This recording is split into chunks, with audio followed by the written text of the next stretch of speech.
What's up, Caps fans? First of all, hi, and I am so sorry that I am late.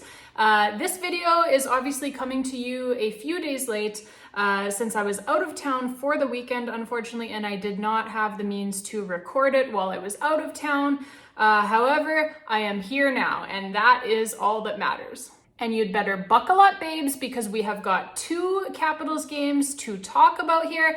That being the game against the Minnesota Wild on Friday night, which is what this video is for. And then we are going to do the game against the San Jose Sharks, which was on Sunday. And so that video will also be posted up here shortly after this one. And both of these games were wins, so it's gonna be fun. Yes, that's right. Caps win 3-2 in a shootout over the Minnesota Wild, who are a pretty good team, by the way. So if you're keeping track at home, that is now 2 wins in a row against some pretty strong opponents by your Washington Capitals, which is obviously a very, very good sign. And it's fun. Did I mention it's fun? So this win against the Minnesota Wild was in large part thanks to 3 things. First of all, the play, once again, of some of the Capitals' top players. And yes, Dylan Strome is definitely included in that top player bunch nowadays. Have you seen this guy's stat line lately? Like, have you peeked at it? And by lately, I literally mean ever since the Capitals first acquired him, for free, I might add, after he was tossed away inexplicably like trash on the side of the highway by the Chicago Blackhawks, who had clearly lost their goddamn minds because this guy is an amazing hockey player. Like, here, I don't really want this bar of pure gold anymore. You can just have it. Dylan Strome, 23 goals and 65 points in 81 games with the Capitals last season. Both of those totals were second on the team behind only some guy named Alex Ovechkin, so that is pretty good. Anyways, yes, Dylan Strome is definitely a top player nowadays, and he was one of several top players on the Caps who had another great game on Friday night, this time, like I said, against the Minnesota Wild. That top line of Alex Ovechkin, Dylan Strome, and Tom Wilson has just been absolutely fire since head coach Spencer Carberry put them together. And you will recall that a humble little YouTube channel called Janaea Talks Caps actually called for them to be put back together as a line for this season, as they were very effective together last season whenever former head coach Peter Laviolette would actually leave them alone and not jumble the line combinations. So I like it, I love it, I want some more of it. So top players for the Caps, that was reason number 1 for the victory. Reason number 2 was definitely their special teams play, and we will get to the scoring breakdown in just a moment here. And then reason number 3 for the victory, obviously, was goaltender Darcy Kuemper and his 39 saves. And actually, it was really like 46 saves. If you count the 7-round shootout where he did not allow a single goal. He went 7 for 7 in the shootout.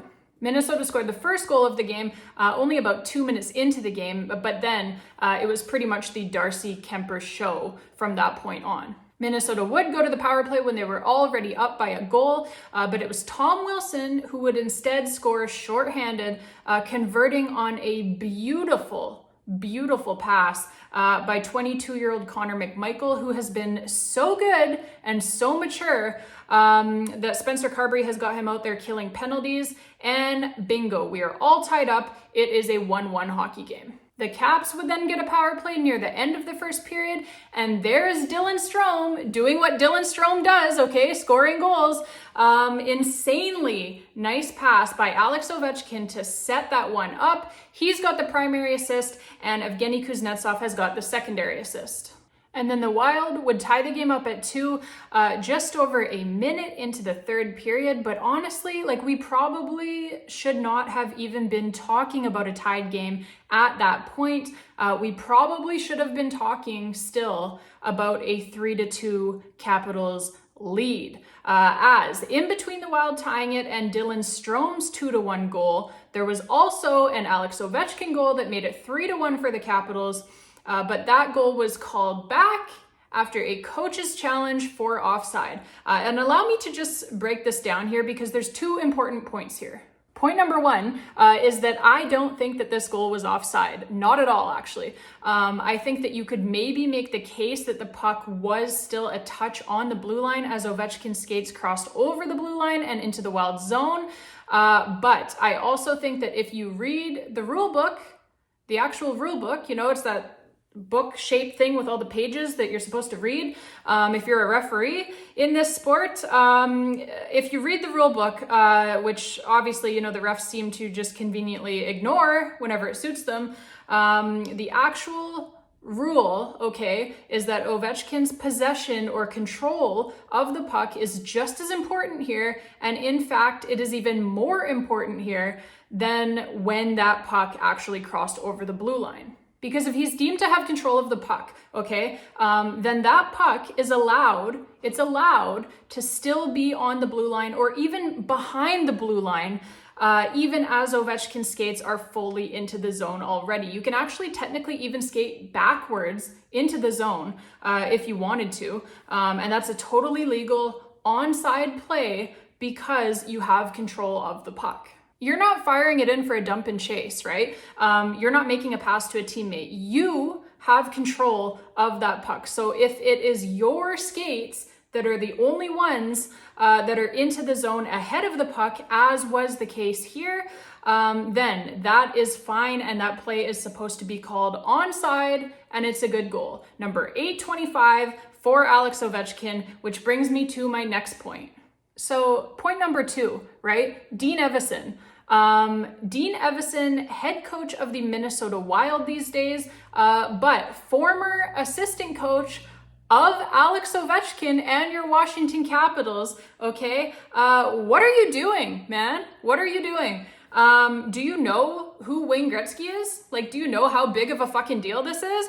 We're taking Alex Ovechkin goals off of the board now for bullshit offside challenges like this one. What are we even doing here? What are we even doing here, man? Read the room, Dean. Come on. Look, not to be dramatic, okay? But all I'm saying is that every time that a good Alex Ovechkin goal comes off of the board for some bullshit like that, okay, an angel loses its wings, a puppy cries, and Santa Claus gets murdered probably by one of his psycho little elves, okay? That's what happens. That's what happens when an Alex Ovechkin goal comes off of the board for something like that, okay? Like, oh, sorry, kids. You know, I hope you didn't want any presents for Christmas this year because Santa Claus is dead because Dean Evason just had to get that Alex Ovechkin goal taken away so that he could go ahead, by the way, and lose the game anyway. Like, I hope it was worth it, Dean, okay? Because who is going to tell little Timmy there that he isn't getting that train set for Christmas this year? Not me, Dean, not me, okay? It's not gonna be me. Anyways, because it was a 2-1 game when it definitely should have been a 3-1 game, that allowed Minnesota to tie it up, which they did, like I said, just a little over a minute into the third period. And the Caps have had goals called back in 3 straight games, by the way. 3 straight games. So that's a cool stat, right? Very cool stat. I'm sure that is totally normal. I'm sure that happens to every other team. Anyways, the remainder of regulation and the overtime period would not solve anything. And so we would go to a shootout, which, like I mentioned earlier, went 7 rounds, with Darcy Kuemper going a perfect 7 for 7 and the Caps' John Carlson scoring the game-winning goal in round number 7. So what a game. Caps win. And a few additional notes from this one.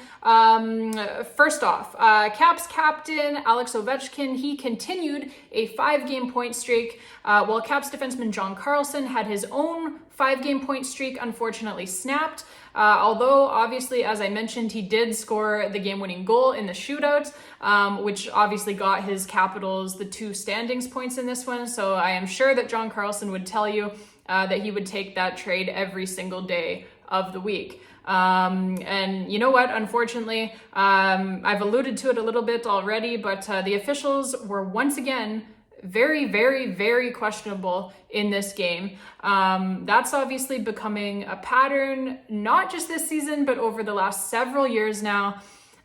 So obviously our big gripe in this one was the called back Alex Ovechkin goal. But there were also some penalties doled out that were very questionable as well, especially the goaltender interference call that went against Dylan Strome. You know, what can you say? That was just an absolutely ridiculous call, ridiculous. And that was like, it was not a goaltender interference penalty by any stretch of the imagination.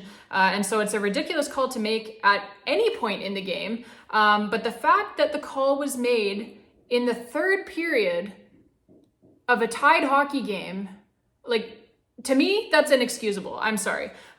This is the NHL. It's the National Hockey League. It's a professional league. You're supposed to have the best officials in the whole entire world, right, Gary? That's what you tell us all the time. That is an inexcusable call in my book. And like I said, you know, it's the timing of the call, third period of a tied hockey game, that just makes it even worse. It makes it even more egregious. And so, you know, I was frankly disgusted by that call. And the NHL has a major officiating problem. Like I said, it's just that, unfortunately, Gary Bettman, he does not want to talk about it or even acknowledge it at all. So, you know, it's Mickey Mouse at this point. It really is. Overall, for the game, the Minnesota Wild had 5 power plays and they went 0 for 5. And gave up a shorthanded goal as well. So once again, you know, it was a great job by the Washington Capitals penalty kill. And so that is obviously the positive that we can take from the shitty officiating, right? Is that the Capitals penalty kill is getting a real workout and it looks really good. All right, Caps fans, that is it for this one. If you enjoyed the video, please hit that like button down below and click on that subscribe button as well if you haven't already done so. Thank you so much for watching. Until next time, babes, and as always, let's go Caps.